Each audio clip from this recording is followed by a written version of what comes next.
Welcome back to Your Story, guys. It's the Future of Work 2021. And what are we talking about? We're all here talking about collaboration. We're talking about the shaping of the future of collaboration. It's a very important topic, and I'm going to set the context. I have an esteemed panel who I'll introduce, but let me set the context for you guys, okay? The trend is clear. Remote working is becoming the norm and not the exception. It's accelerated by situations arising as a result of the pandemic, and it is something that most modern workplaces that have to get used to. They have to use technology and several collaboration softwares, but is the workforce ready? I know the millennials and Gen Zs would be ready, but what about the rest of the employees? Are they ready for this? Some of them have to make career decisions based on this aspect of the new normal, okay? This has seen the market for collaboration increase, and therefore technology that many of them are deploying is going to talk about how this new modern workforce will arise from this pandemic. Deloitte analysis has found that since the start of the lockdown, 75% of the office workers have used at least two types of technology for work. And these are two new types of technologies. To discuss the future of collaboration, how tech is shaping the new remote working narrative, we have with us a esteemed panel here who are all CTOs and product officers. They understand technology like nobody else. Let me introduce them. I've got Dinesh Ajmera, who's the head of engineering and site lead at Atlassian in Bengaluru. He has been instrumental in building the site from ground up. He has more than 20 years of global industry experience and has held leadership positions at companies like Blackbuck, Soup.com, Walmart Labs, Amazon, and Oracle. I've got Ankit Maheshwari, President, Engineering and India Operations, Innovacer, who's been in the news of late. They're a unicorn, of course. He has in the past worked with Samsung and Ingersoll Rand. I've got my dear friend Ajaya Mottaganahalli with me. He's the CTO of Honeywell SPS India. In the past, of course, he's worked with a lot of startups in the NetApp ecosystem. He has been with EMC and NTT Data. I've got Pravanjan Chowdhury from one of my favorite companies. He's the CTO of Capillary Technologies. Before Capillary, he had worked at MindKey. Gentlemen, how are you? Welcome to this future of work and future of collaboration. This is the new normal. How are you? How are you guys? Thumbs up, all well? All good. Thanks for having us here. Thank you, Shal, for having us here. It's interesting. I want to start off first question. This is a general question for all of you. Pravanjan, I want to start off with you. How was COVID? How was the last 8-9 months? Personally, this is just something that the audience can appreciate, that a lot has happened to us. It looks like we're all normal, but the new normal is we have to do it this way. In the old days, we'd be sitting and having coffee and doing this. Pravanjan, over to you. And this question applies to everybody, guys. I just want to know, just to set the context. So, Pravanjan, over to you. Yeah. First of all, thank you, Vishal, for having me over here. And I think last couple of months have been very, very interesting. It has been an exponentially changing situation between last February to March, April. I mean, almost every day you adapt to the new normal. And the more you want the things to go back to the previous normal, but you know that the market is forcing you to do that. So both professionally as well as personal front, it has been a big shift in the last year. And even on the professional side, employees, the working situations, everything almost changed in a very rapid way during that period. Yeah. Ajay, all okay with you? Yeah, I think this has been not to repeat what Ankit said, because I completely agree with him. And I think it's just that when it all started, we never thought we were going to be in it for about a year to 18 months. But here we are. The good part, the year is over and maybe the next 6 months is ahead of us. And, I'm glad to be alive and essentially having ridden this storm. Well, it had its on the personal side. I think it had a lot of adaptation and stuff like that to do, because not in the same house and stuff like that. But professionally, it has had its highs and lows, not because you've not been able to see people. I'm more like working with people in groups, agile and all kinds of stuff. But the good parts are, this is kind of democratized the geographical divide, right? I mean, now everybody is on the phone. Otherwise, you would have headquarters being there in person, and then you had offices all over the world who are on the phone. Now everybody's on the phone, so everybody is advantaged in some ways. So it's got both sides. That's well said, Ankit, and that's a very important phrase you use. Glad to be alive is something that we all talk about. And so, Ankit, your thoughts? How are you personally? All well? Last 8-9 months for you?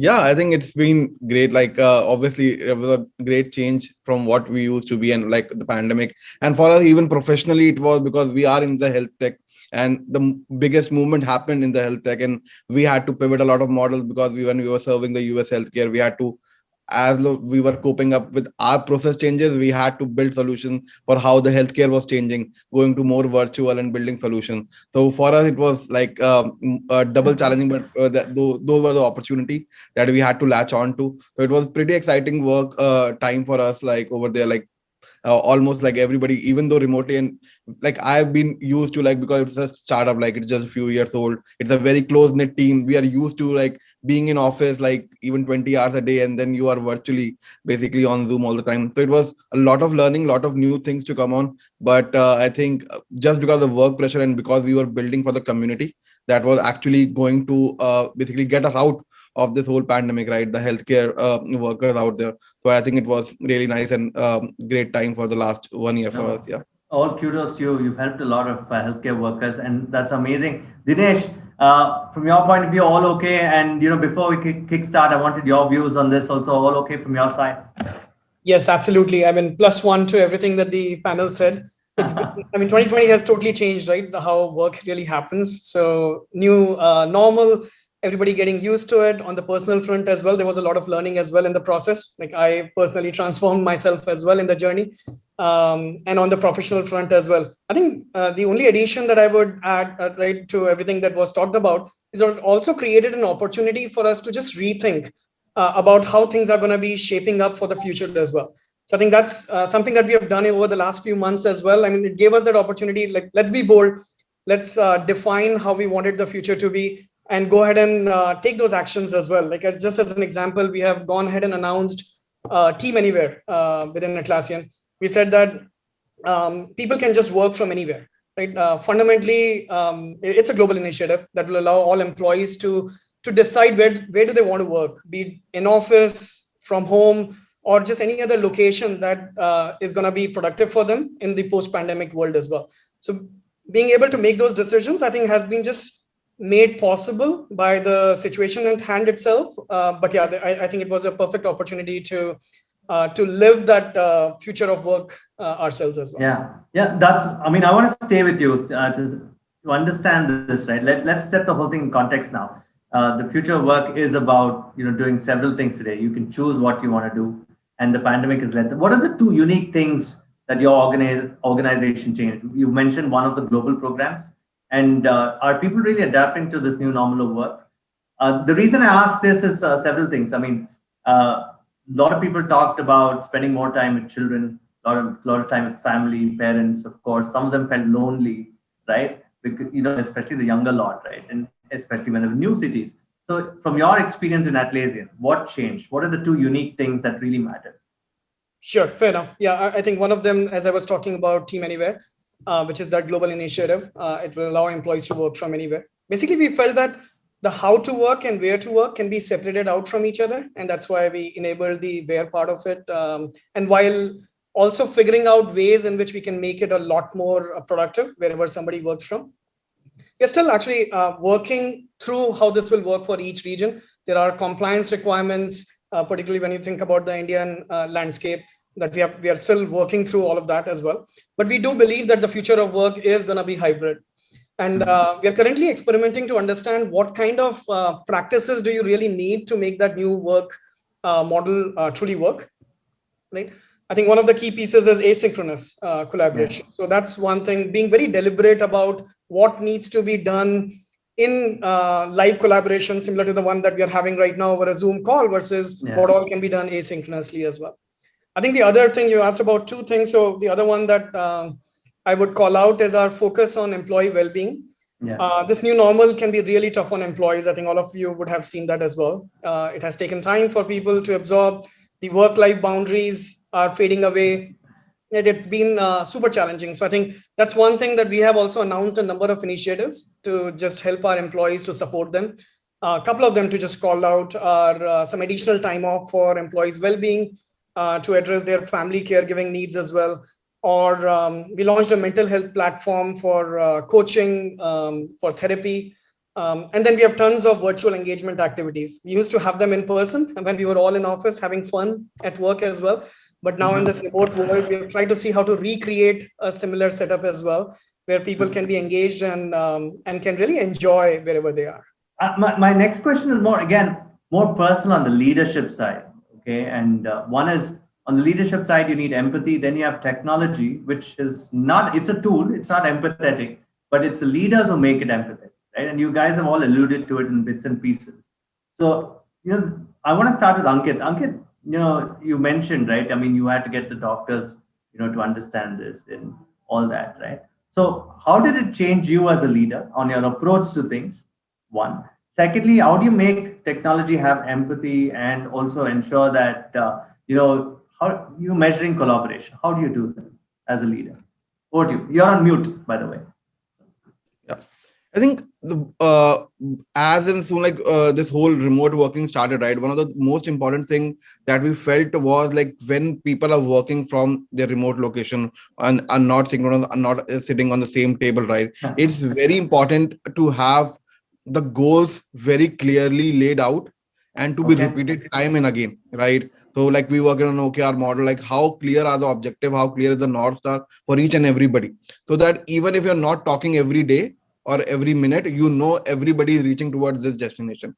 And even if you are collaborating, and because like you said, like we wanted to get out of the Zoom fatigue thing, that you don't need to be on a Zoom call for 4 hours in a day, right? Even if you sync up once in a day, right? And that is a mandatory meeting and everybody just comes up, okay, at 9 a.m. or 10 a.m., like whatever time, even at 12 noon, everybody gets together, knows, okay, what is this day going to be about? And then go back and just go ahead and do your work so that you're not spending too much time just on Zoom calls and you can have it through communication. So I think from a leadership point of view, setting up those objectives very clearly, I think was very, very important at the start of it, so that miscommunication happen less, right? And everybody, yeah. So do you want to give us do you want to give us case studies without alluding to a person or something? One is I think Ranjan mentioned that you need to over communicate in certain times, but also you have to make sure that it doesn't mess up things, because you as a leader, I don't know, I mean, it changes the whole control dynamics also, right? Because people are physically not in front of you,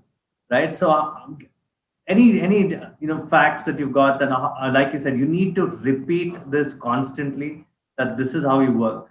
Now, how did you do it as a leader? So I think as a leader, like the first initial things like were like I said, like repeating it as much as like over communicating, right? Having those defined time zone. Okay, this is a time that we all meet together, right? And that is an open forum. You have in doubt and you over communicate, you get it out of the system, and you document it, over document it also, right? That even if people are not present, even if you want to go back to it, you have the documentation, you have the trail history over there, that you can go through and check and basically communicate. Being available as a leader, I had to be available more and be empathetic, that I have to be available across time zone, right?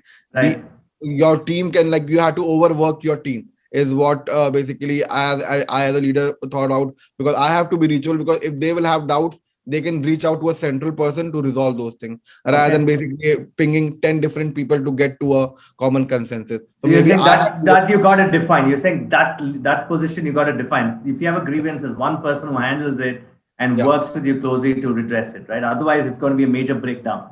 Exactly. Yeah. Okay. Dinesh, you wanted to add something on this point? Go on.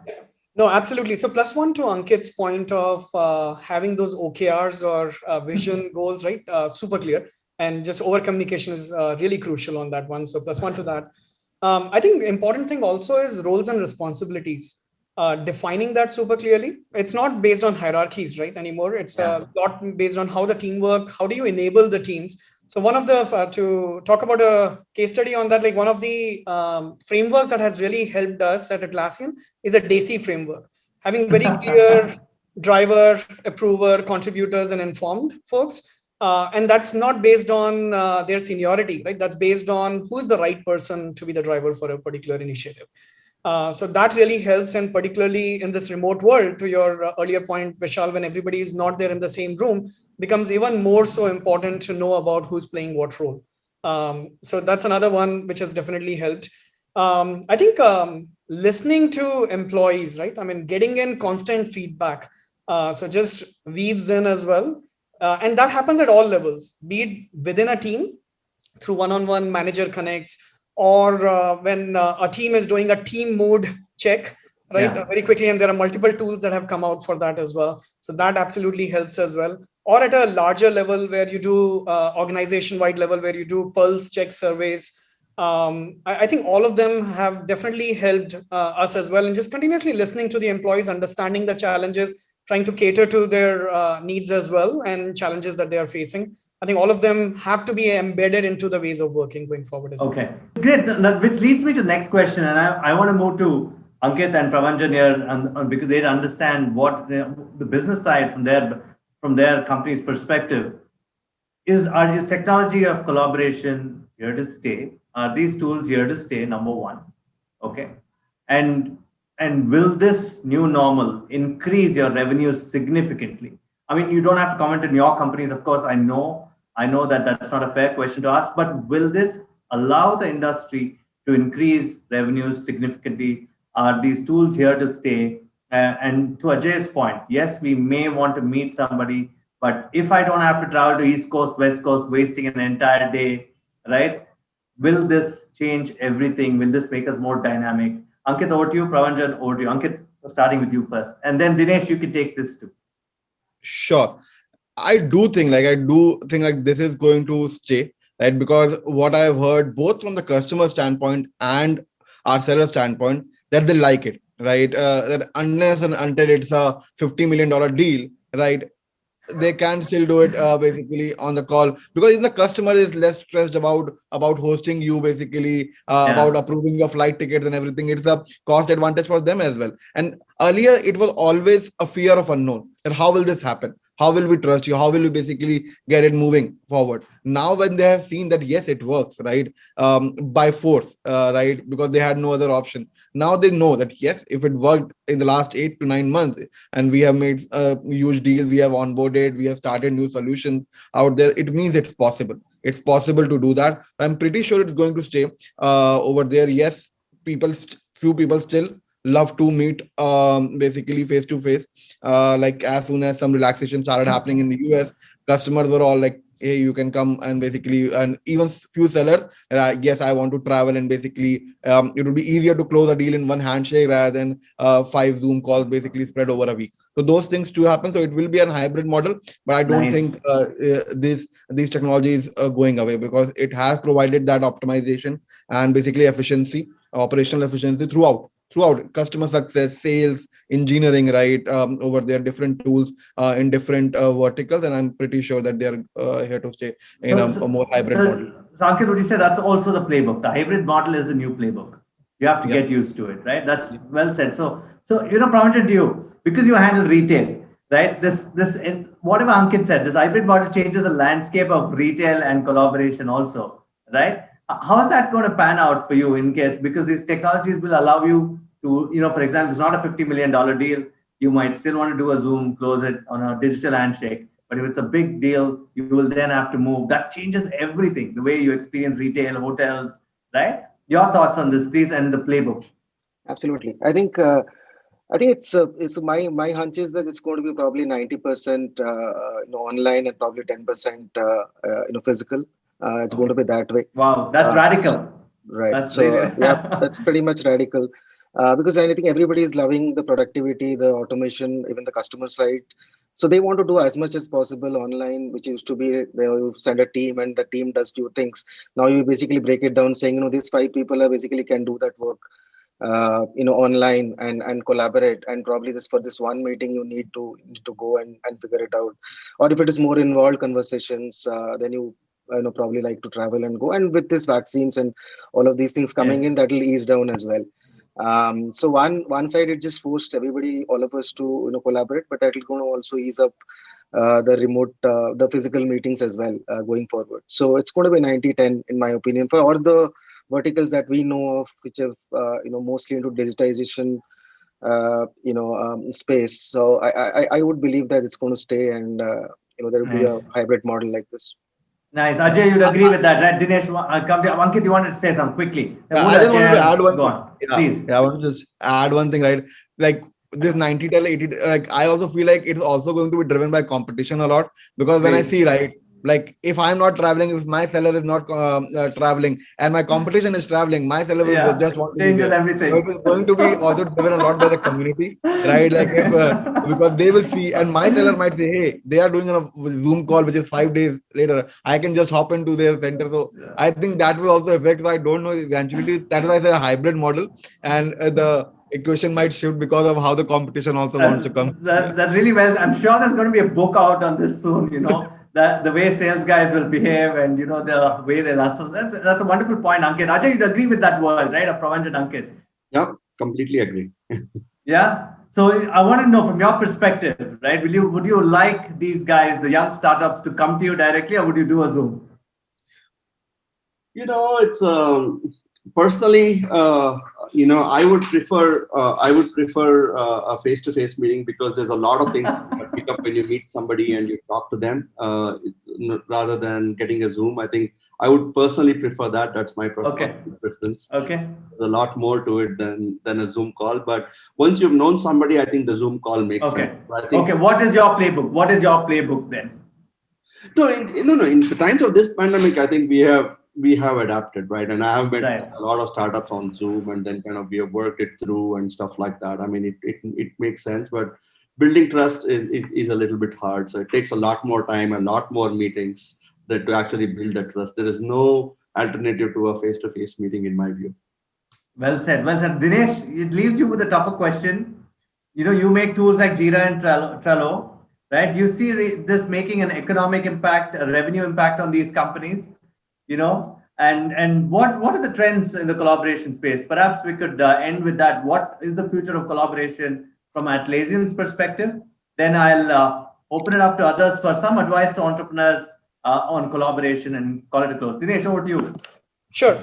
If I may just add to the previous question as please. well, very quick, totally agree with hybrid being the approach. And I would actually double down on Ajay's point that it's actually, if you think about, even go back to cavemen and cavewomen, they were collaborating as well, right? I mean, so collaboration has always been there. It's going to continue. Technology is going to be an integral part of it, right? Fundamentally. But yeah, the underlying themes are going to be the trust, respect, shared understanding, the human elements of it that we sometimes forget. Technology is a layer on top of it, right, which just amplifies the overall impact. So yeah, I do feel it's going to be there for a long time, just relatively new ways of working though, right? So just coming over to the products that Atlassian has, and we are in the space of collaboration itself, right? So it's definitely an exciting space that has been evolving over a period of time as well.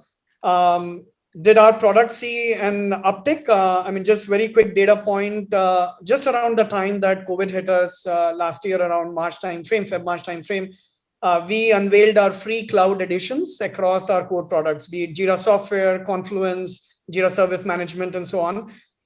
And following this, we saw new signups increase by 125%, right? So very clearly, a lot more adoption of the products, people seeing a lot of value. And we always had a significantly large customer base across Fortune 5,000 companies with lots of users from each one of these customers as well. So very clearly, collaboration tools are playing a significant role in enabling or unleashing the potential of all the teams in our customers. When it comes to the trends... the trends is something we should miss. Go on. Sure thing. Yeah. When it just comes to the trends, I think there is a massive digital transformation that's going on, right? We're in the middle of it. Companies were already talking about this, even in the pre-pandemic world as well. I mean, you guys would have all heard Mark Andreessen talk about it. Software is eating the world. And that just had been happening. And I think pandemic just pretty much became a forcing function at this point of time, just making sure that the companies are evolving very quickly, becoming agile as well to be more competitive. And I think the other trend, which is probably also super important, very similar to all other fields, I'm pretty sure Ankit, Ajay, and Pravanjan are using it in their space as well, is smarts, right? I think the smarter collaboration software powered by data, AI, ML, right? All the algorithms, those capabilities is another trend that's clearly showing up. Be it, I mean, it's beneficial both for the enterprise as well as the employees, increasing the velocity of the teams, or just helping the teams focus on the right areas, removing the distractions in their workflows. I think just overall to help out in those outcomes, these seem to be two large trends on digital transformation and smarter software. That's amazing. And I like the point you made. Human beings are collaborating always, right? Even cavemen and cavewomen collaborated. Everyone has to just watch the cartoon, The Croods, to understand, how collaboration happened. Even in that generation, right? We have been collaborating. The fire, the wheel helped us collaborate better. And I'm sure these digital tools are going to make us collaborate better, faster. And that's what the world's all about. And I'm sure, Ajaya, I want to come down to you and start with this last question. Okay, this is a very important question. You worked with thousands of startups in the past. Personally, you've been advising many.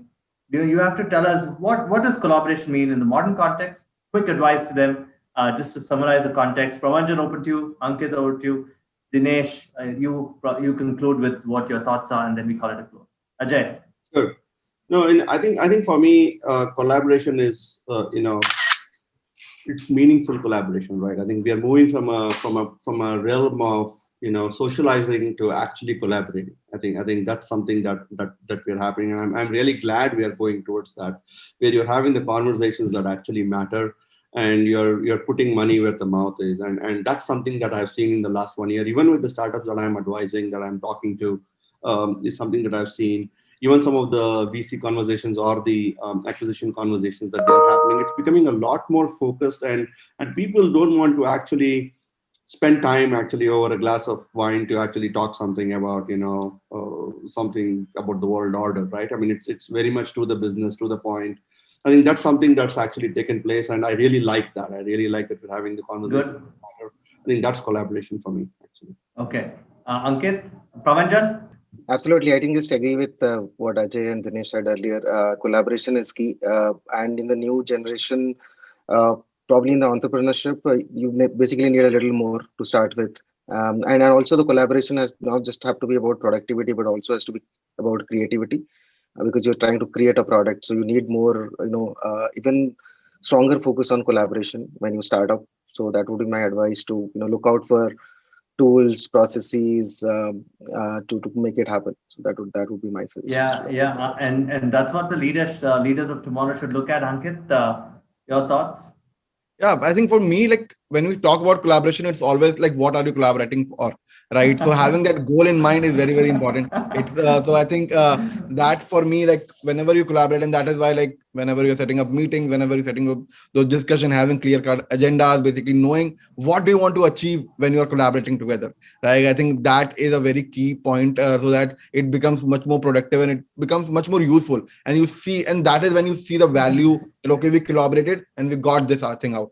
Be it creative, be it productive, be it from a product angle, even just a discussion, like what are we trying to get out of this meeting that we are getting together with. So I think that is what makes it a fruitful collaboration, and not just having a Zoom call for 1 hour and absolutely coming out and I'm sure with the questions that follow, I will know if my job's well done or not. And guys, keep the questions coming, and we'll get Dinesh, Ajaya, Pravanjan, and Ankit to answer them. And perhaps, if you're struggling with collaboration, just set an objective. Okay, why are you don't just buy a tool because you want to buy it. You got to understand why you're collaborating. That it's a business thing in the end of the day. Okay, Dinesh, would you agree with that?